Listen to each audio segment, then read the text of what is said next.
बात पूरी कर लूं जल्दी से करिए। देखिए, पंकज बेनीवाल जी कह रहे हैं माननीय मोदी जी की नीतियां हैं जो वोट मिल रही है। हाँ। क्या नीति है? खुद विदेश यात्रा पर जा रहे हैं पांच देशों की, और जनता को कहते हैं विदेश यात्रा ना करना। खुद काफिले लेके रोड शो करते हैं अगले ही दिन, उसी दिन, और जनता को कहते हैं तेल बचाओ। जनता को कहते हैं खाने का तेल भी ना खाओ। अरे 82.5 करोड़ को तो 5 किलो अनाज दे रहे हो। इतनी हालात गरीब जनता की कर दी कि 135 करोड़ में से 82.5 करोड़ 5 किलो अनाज ले रहे हैं आपसे, तो क्या खरीदेगी जनता? इसके साथ क्या आप कहते हो फर्टिलाइजर का प्रयोग ना करो, आप तो विदेशी माल यूज करो। आपकी घड़ी भी विदेशी, आपका ऐनक भी विदेशी, आपका पेन भी विदेशी, प्रत्येक सामान आपका विदेशी, आपका हवाई जहाज भी विदेशी, आपकी कार भी विदेशी, और जनता को आप देते हो। आप ये बताइए 50 लाख से अधिक परिवार हैं जो सोने के काम में लगे हुए हैं, और लाखों कारीगर हैं। आपने तो कह दिया 1 वर्ष तक सोना ना खरीदो। उन परिवारों का क्या होगा? आज जनता परेशान है और इनकी नीतियों से परेशान है।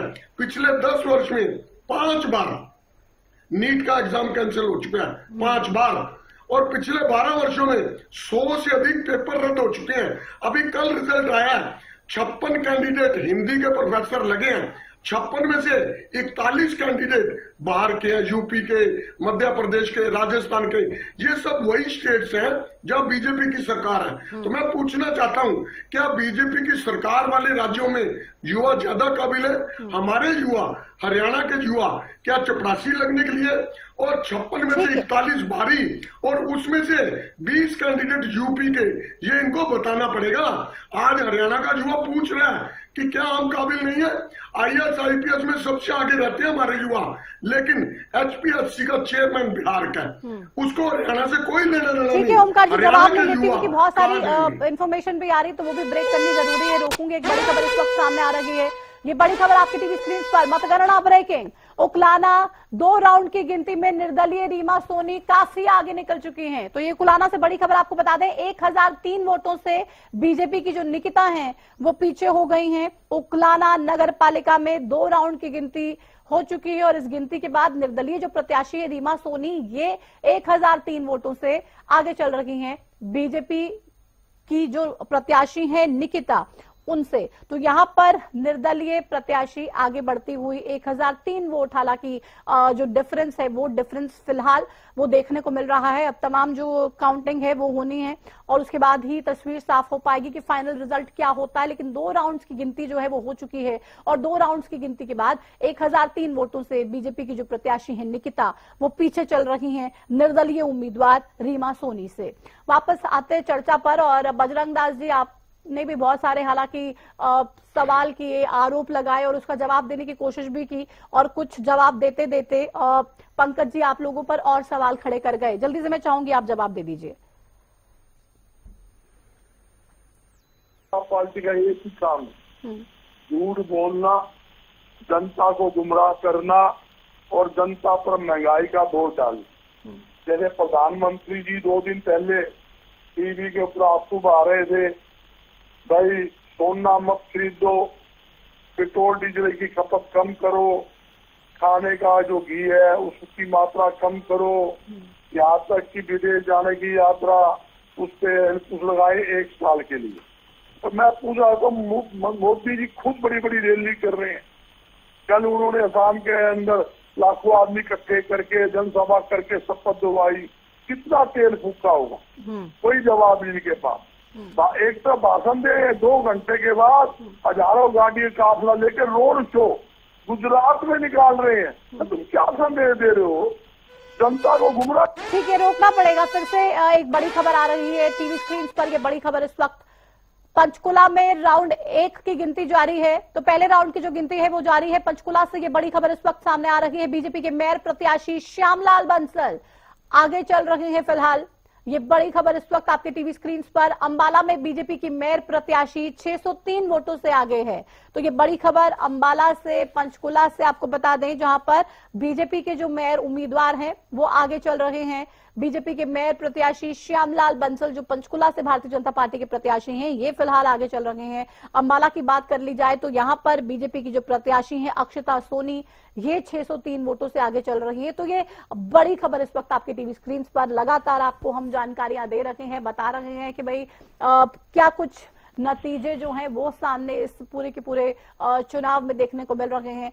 तो आगे पीछे का ये खेल जारी है, लेकिन पंचकुला और अंबाला दोनों ही जगह पर फिलहाल बीजेपी के जो प्रत्याशी हैं, पंचकुला में श्यामलाल बंसल और अंबाला में अक्षता सोनी, ये दोनों कहीं ना कहीं फिलहाल आगे नजर आ रहे हैं। बजरंग जी जल्दी से अपनी बात पूरी कीजिए, फिर राजेंद्र जादौन जी से मुझे रिएक्शन देना है। जी इनके हाथी के दांत खाने के और होते हैं, दिखाने के और।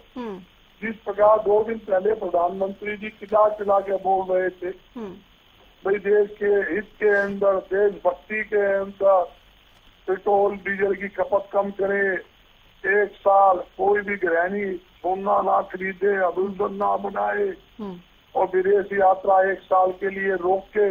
मैं ये पूछना चाहता हूँ, आप उतने लंबे लंबे चौड़े भाषण दे रहे हो और 2 घंटे के बाद आप हजारों गाड़ी काफिला लेकर गुजरात में रोड शो करा रहे हो। ये कौन सा आपका भाषण हुआ? खुद तो आप पेड़ पर पेड़ फूक रहे हो। हाँ। आपने रोड शो करना था तो 2 गाड़ी में कर सकते थे, 5 में कर सकते थे, हजारों गाड़ी काफिला लेने की क्या जरूरत है? दूसरी बात, उन्होंने कहा विदेश यात्रा, आप खुद 15 तारीख से लेकर 20 तारीख तक 6-7 विदेशों की यात्रा पर जा रहे हैं, तो लोगों को संदेश दे रहे हैं कि विदेश यात्रा ना करे। नहीं, ये दोहरी चित्र जो है वो जनता के सामने आ चुका है। इनको खुद को कंट्रोल करना चाहिए। लंबी लंबी रैलियां करते हैं, असम के अंदर इन्होंने लाखों आदमी इकट्ठे करके शपथ ग्रहण समारोह करा। शपथ ग्रहण समारोह भी कर सकते थे, राज्यपाल भवन में कर सकते थे, जो करोड़ों रुपए तेल। आप कह रहे हैं शुरुआत खुद से करनी चाहिए। लोगों को तो बहुत सारा ज्ञान दे रहे हैं, लेकिन उस पर खुद बिल्कुल भी गौर नहीं फरमा रहे हैं। बिल्कुल मैं कह रहा हूँ, खुद तो नोट ही नहीं करते। ठीक है, मैं सारी की सारी बातों का जवाब लूंगी, सारी बातों का जवाब लूंगी पंकज जी से। जल्दी से राजेंद्र जादौन जी के पास भी चले जाते हैं, उनसे भी जल्दी क्विकली रिएक्शन ले लेते हैं। जादौन साहब, आपने भी बहुत सारी बातें की और पंकज जी ने उस पर भी हालांकि सवाल खड़े कर दिए कि भाई आपको लोगों का मैंडेट क्यों नहीं दिख रहा है, आपको ये क्यों दिख रहा है कि भाई बीजेपी यहाँ जीत गई, लेकिन लोगों की भावनाएं जो हैं वो आप क्यों देखने से साफ तौर पे किनारा कर रहे हैं? नहीं, देखिए ऐसा है कि अभी नीति आलोचना का मुद्दा नहीं है, ये चुनाव प्रक्रिया से जुड़ा हुआ मुद्दा है कि कोई क्यों हार रहा है, कोई क्यों जीत रहा है। पहली तो ये है कि भारतीय जनता पार्टी जो भी करती हो, जो भी डाउट्स है, लेकिन वो मेहनत तो करते हैं। वो पन्ना प्रमुख पर चले जाते हैं, एक एक पन्ने का इंचार्ज है, वो ध्यान रखता है कि वो वोटर आया कि नहीं आया हमारा, या उसको मोटिवेशन देना है, किस तरह से मोटिवेट करना है ताकि वो कमल के निशान पर ही बटन दबाए। ये सब चलता है। कांग्रेस उतनी मेहनत नहीं करती, उनको उस मेहनत से सीखना चाहिए। नंबर 2, भारतीय जनता पार्टी की भी जिम्मेदारी बनती है कि ये चुनाव प्रक्रिया डाउट फ्री क्यों नहीं। बेशक आप जीतते रहिए, आप सालों जीतिए, आप सदियों जीतते रहिए, लेकिन जो डाउट क्रिएट होते हैं वो क्यों नहीं दूर होते। देखिए, स्ट्रांग रूम के जो है सीसीटीवी कैमरे बंद हो जाते हैं। बंगाल में भी वो भवानीपुरा का चुनाव हुआ, ममता बनर्जी को स्ट्रांग रूम में जाना पड़ा, वहां उन्होंने देखा सीसीटीवी कैमरे बंद थे। तो सीसीटीवी कैमरे क्यों बंद हो रहे हैं? ये कोई एक संयोग मात्र है या टेक्निकल स्मैग है कि वो तकनीकी कारणों से खराबी से ही सीसीटीवी कैमरे बंद हो रहे हैं? नंबर 1। नंबर 2, कभी रिकाउंटिंग की बात चलती है तो चुनाव आयोग मना कर देता है। रानिया का उदाहरण देखिए, जो कांग्रेस 2024 में कैंडिडेट हार गया, उसने 1-1.5 लाख रुपए जब फीस जमा करवाई और रिकाउंटिंग से मना कर दिया। तो सवाल ये है कि डाउट क्रिएट नहीं होगा। सवाल ये है कि आप लास्ट आवर्स के बूथ पर मतदान के लास्ट आवर्स के वीडियो देने से मना कर देते हैं, तो ये क्यों है? बहुत सारी बातें, आप इसको डाउट फ्री कीजिए। ठीक है, बिल्कुल। भारतीय जनता पार्टी सदियों जीतती रहे, वो मेहनत भी करती है, लेकिन जो क्वेश्चंस उठ रहे हैं उन क्वेश्चंस को कम से कम एड्रेस किया जाना चाहिए, डाउट्स क्लियर होने चाहिए, ताकि लोगों को लगे भाई फेयर और फ्री इलेक्शन हुआ है, फेयर एंड फ्री है।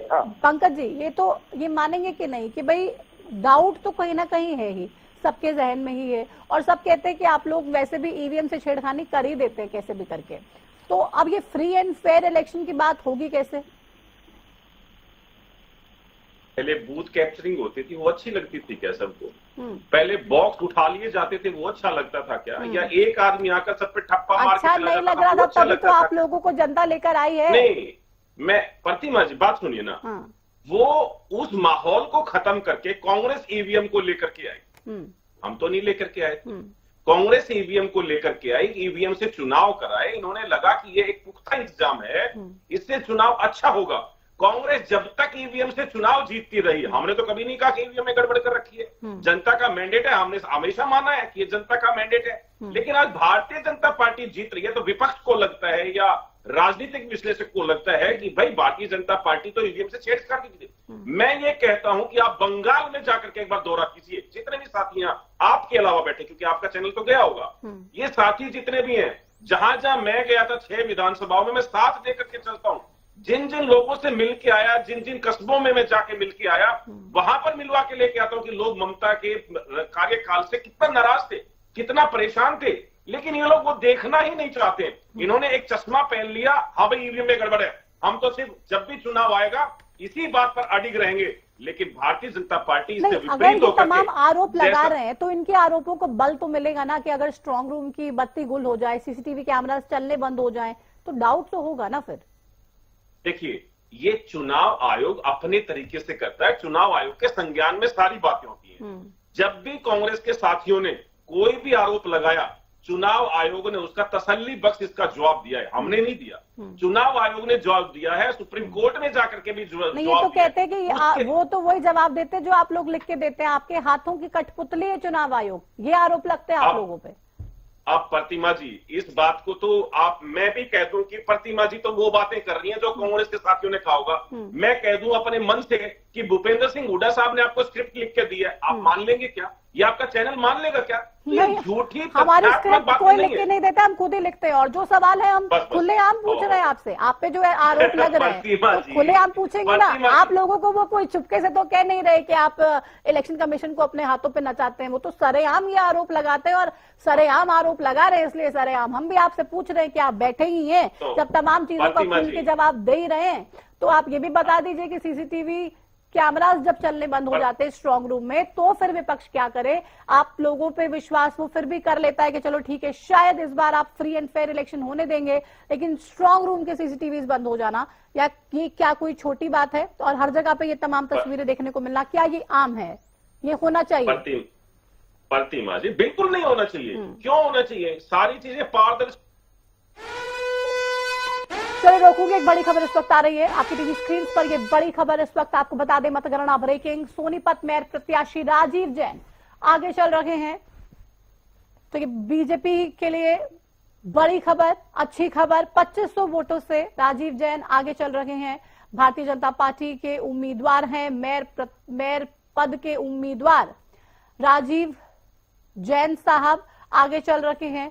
सोनीपत से मेयर प्रत्याशी राजीव जैन आगे चल रहे हैं, करीब 2500 वोटों से आगे चल रहे हैं राजीव जैन। तो ये बड़ी खबर इस वक्त आपकी टीवी स्क्रीन पर।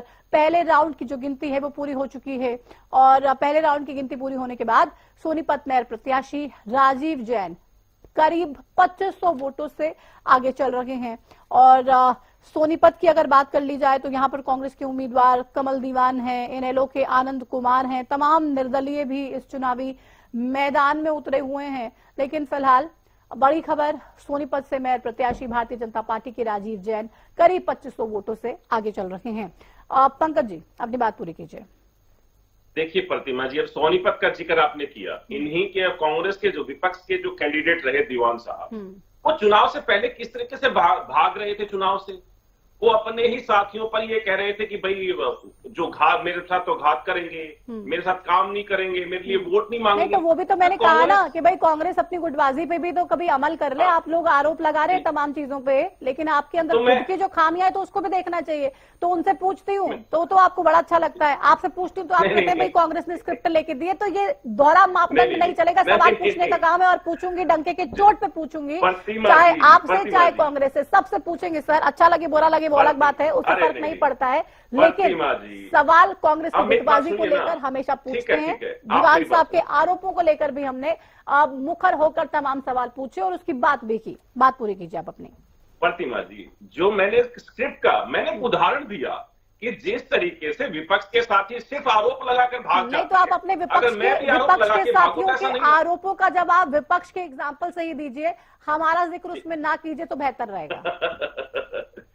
एक एग्जाम्पल था। नहीं नहीं, और हमारे इससे ज्यादा एग्जाम्पल कुछ देके नहीं। मत बात कीजिए पंकज जी, हमारी स्क्रिप्ट लिखने वाला कोई नहीं, पैदा हुआ नहीं देखिए, है, हम खुद स्क्रिप्ट लिखते हैं। प्रतिमा ना जी, आपकी स्क्रिप्ट पढ़ते हैं, ना कांग्रेस की अपनी खुद की स्क्रिप्ट होती है, सर बोलते हैं। एग्जाम्पल आप एक दूसरे पर सेट करके दीजिए, क्योंकि आरोप भी एक दूसरे पर लगा